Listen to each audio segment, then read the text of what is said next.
It's still early as we're finishing dinner, at least for us, since we're still on Pacific time. So after Penn insists on picking up the tab, we decide to walk along the beach instead of heading straight back to the hotel. The warm Fort Lauderdale night wraps around us, the salty tang of ocean air mixing with the faint scent of sunscreen. Penn's gone quiet, and I wonder what's going on in his head. It's a gorgeous evening, I say softly. We've both kicked off our shoes, and my bare feet sink slightly into the cool sand, the sensation grounding, comforting even, as we walk slowly, the cool water just barely reaching our feet. Beautiful, he agrees, but his voice is distant.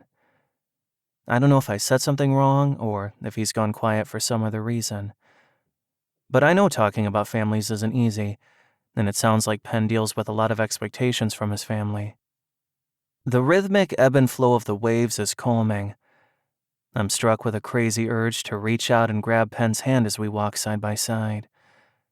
I'm chasing that warm thread of connection I felt when he held my hand at the dinner table, but I shove it down. Sorry, Penn says suddenly, breaking into my reverie. His eyes reflecting the moonlight meet mine, and the raw honesty in them hits me right in the chest. I don't normally get into details about my family.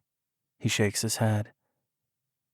I always tell myself it's no big deal, but I guess it bothers me on some level. Hey, it's fine. We've stopped walking, and I turn toward him, reaching out and brushing the pad of my thumb along his cheekbone. I'm always here to listen if you want to talk about it, I reply, and I mean it. He nods and swallows hard, those big blue eyes watery as he blinks at me. His breath catches, and time seems to freeze as we gaze into each other's eyes, like we're seeing one another for the first time. The spell breaks when the wind picks up, playing with the ends of my shirt and blowing his hair into his eyes. I pull my hand away quickly and we turn to keep walking. My heart thumps in my chest. What was that about? As we continue making our way back to our hotel, we're quiet, but it's not uncomfortable. Every time my foot sinks into the cool sand beside his, I feel a pull, like there's a magnetic field around Penn tugging at something deep inside me.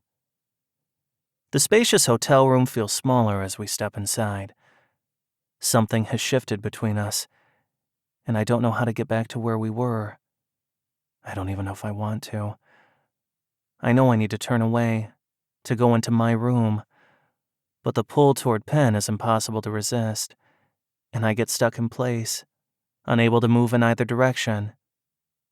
So, good night, he whispers as we stand in the entryway staring at each other. Neither of us moves toward our separate bedrooms. Night, I echo, but I'm stepping closer instead of away. And then we're inches apart, the heat from his body mixing with mine. My heart hammers against my ribcage, demanding I close the gap between us. So I do. Our lips crash together. He tastes like the salt air and wine and the faint tang of ginger from the sushi. My hand finds his hip, gripping him and pulling him flush against my body. He matches my urgency, his fingers threading through my hair. His breath catches, and he gasps against my mouth. Been wanting to do this, I admit between heated kisses, surprised at how easily I confess that to him.